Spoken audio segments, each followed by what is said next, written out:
m'appelle Kevin Couliot, je suis photographe, réalisateur et chef opérateur.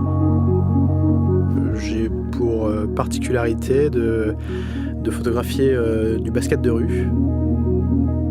J'ai commencé le basket à 6 ans. J'en ai fait toute ma vie et je continue à en faire. J'ai grandi en rencontrant des gens de toutes origines sur le terrain de basket. C'était toujours une espèce de melting pot.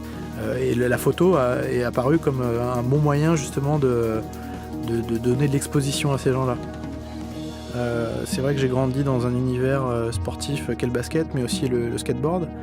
Et j'ai été entouré toute ma jeunesse de gens qui étaient créatifs, dans le milieu du skate notamment, des photographes, des vidéastes, donc des gens qui avaient un regard sur la ville, sur l'esthétisme que moi j'avais pas vraiment étant jeune. Et c'est en 2004 que j'ai vraiment commencé à faire de la photographie, à documenter le basket. J'ai commencé tout de suite, immédiatement, à faire des portraits sur le terrain de basket à Nantes. Mon ami Hervé, que j'ai photographié pour la première fois à Nantes, j'ai fait une photo de lui qui se matchait en fait sur notre terrain au Parc de Procès, parce que j'étais fasciné en fait par l'esthétisme de ces dunks à l'époque. Et la photo, elle a été publiée dans un magazine américain, dans le coin des lecteurs.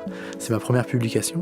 J'étais content que la photo soit là, pas pour moi, mais plus pour mon ami Hervé en fait, juste pour me dire, ok, j'ai réussi à montrer aux gens à quel point ce mec est esthétique quand il dunk.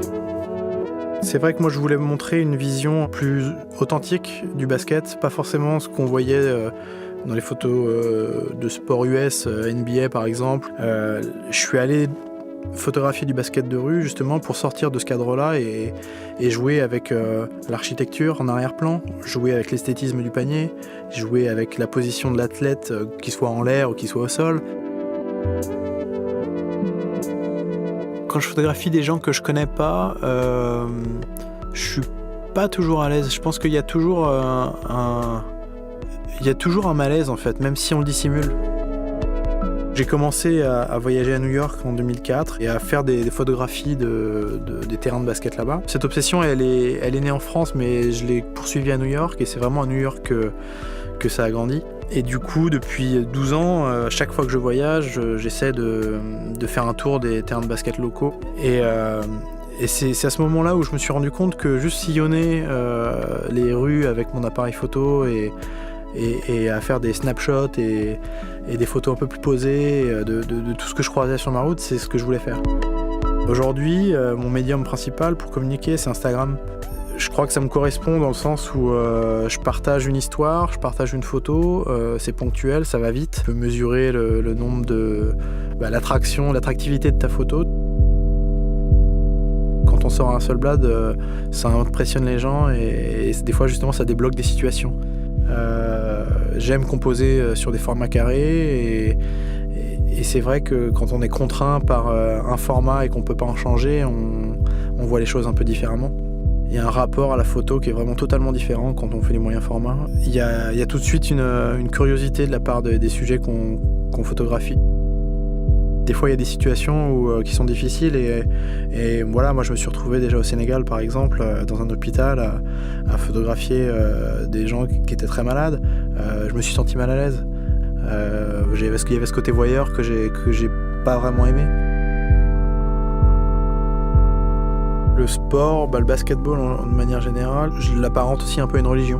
Quand j'arrive moi avec mon appareil photo sur un terrain de basket, c'est comme rentrer dans une église. J'arrive et il y a ce panier de basket qui est un peu l'autel d'une église, quoi, ou même peut-être le prêtre, on peut dire, qui va être là, qui va nous écouter. Et c'est un peu cette vision-là que j'essaie de montrer du basket par mes photos. C'est que c'est aussi des sanctuaires en fait, ces terrains de sport, c'est des temples. Et puis le fait de photographier les lignes, les détails, l'usure des paniers, du terrain. C'est tous ces petits détails aussi qui montrent tous les stigmates que peuvent porter ces terrains de sport. Montrer qu'il y a une histoire derrière tout ça.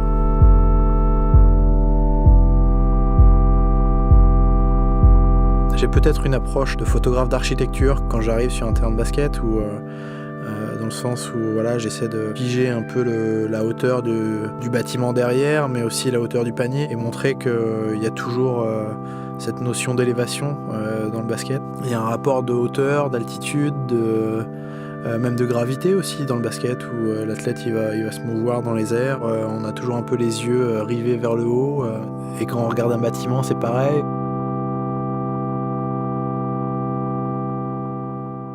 J'ai l'opportunité d'explorer différents domaines et par la photo, que ce soit le domaine du print, que ce soit avec par exemple mon magazine Asphalt Chronicles qui est tout simplement une espèce de projet personnel où je publie des photos que j'ai fait au moyen format sur le basket aux quatre coins du monde.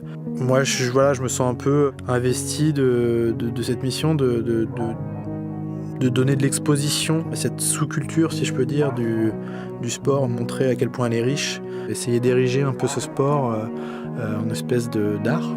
Je pense que je peux encore accumuler pendant 8 ans et me dire, oh, voilà, au bout de 20 ans, j'aurai peut-être une rétrospective de mes photos en forme de livre et me dire, voilà, ok, ça c'est ce que j'ai accompli dans le monde du basket sur 20 ans.